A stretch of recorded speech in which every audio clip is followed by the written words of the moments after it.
Hi, people of God.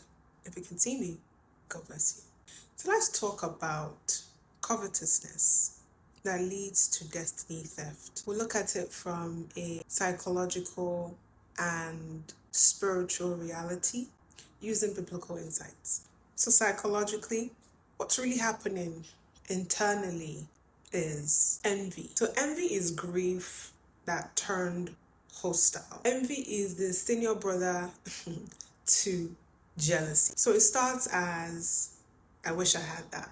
That's jealousy. When it gets unresolved, unprocessed, then it escalates to, why do they have that? They shouldn't have that. I deserve that more. And that's when the identity collapses and then it becomes corrosive, because envy doesn't just stay, it festers, it is corrosive. Envy rots the bones, and you can't have jealousy, envy without comparison. So it triggers comparison without capacity. So they see the fruit but ignore the formation. So they want the favor without the pruning.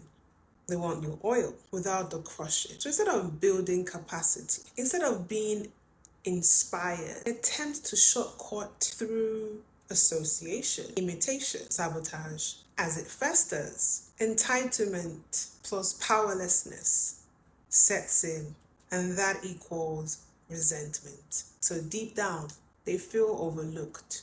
Why is it only this person? They feel unseen. They feel behind. Instead of responsibility, they choose evil, because you have become the evidence of what they are not. So what's the spiritual reality?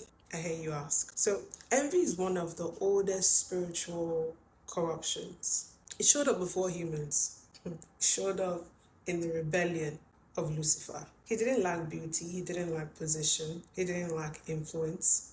He lacked contentment with his assigned glory. So he tried to ascend into what wasn't his. The worship master wanted to be worshipped. So the pattern still operates today. So they reject their portion and they want to covet another person's. And then it leads to jealousy, envy, sabotage, and resentment for another, and then they attempt to take it. Your light exposes, whether you speak or not. Your light will trigger people just by you simply existing. Why? Because light reveals disorder. It exposes insecurity. It highlights a lack of alignment in the next person. So that's why the reactions are mixed. That's why some reactions are disproportionate. Sometimes it's not really about you. It's about what you reflect back to them. Other times, it's really about you.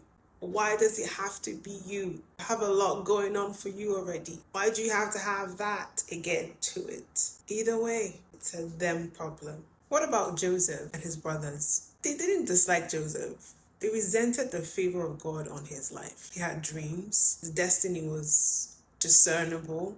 He had favor, spiritual covering. He had distinction. His identity. He was a quality individual, my boy. So their response, let's kill the dreamer. Then we'll see what becomes of his dreams. It's destiny theft in the purest form. If I can't be it, I will bury it. If I can't receive it for myself, I will erase it. But they couldn't steal Joseph's destiny. What about Saul and David?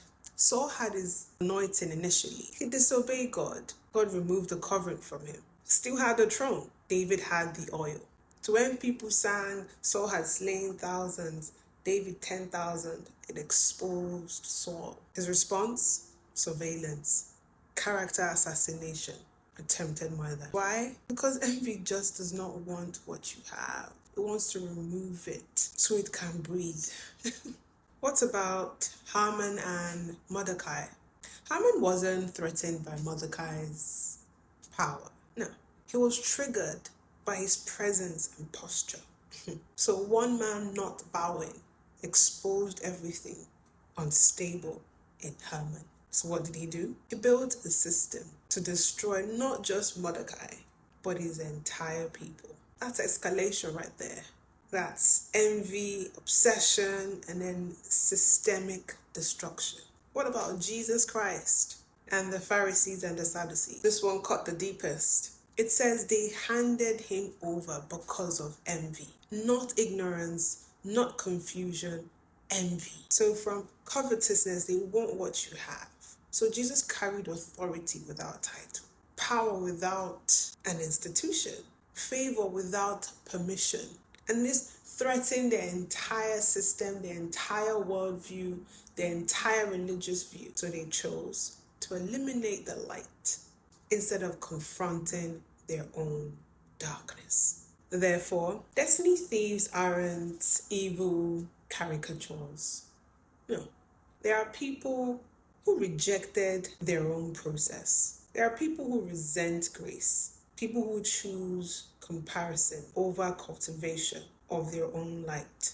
And when those wicked spirits mature, the covetousness, the envy, the jealousy, the sabotage, the resentment, it's not admiration anymore. It becomes obsession. It becomes destruction. So if you notice these wicked spirits within you or anyone that you know, crucify it early. Because if you feed it or if you leave it, it festers, it grows, and it becomes destructive. But if you resist the devil, he will flee from you. When he has left, you guard your deliverance so those wicked spirits don't return.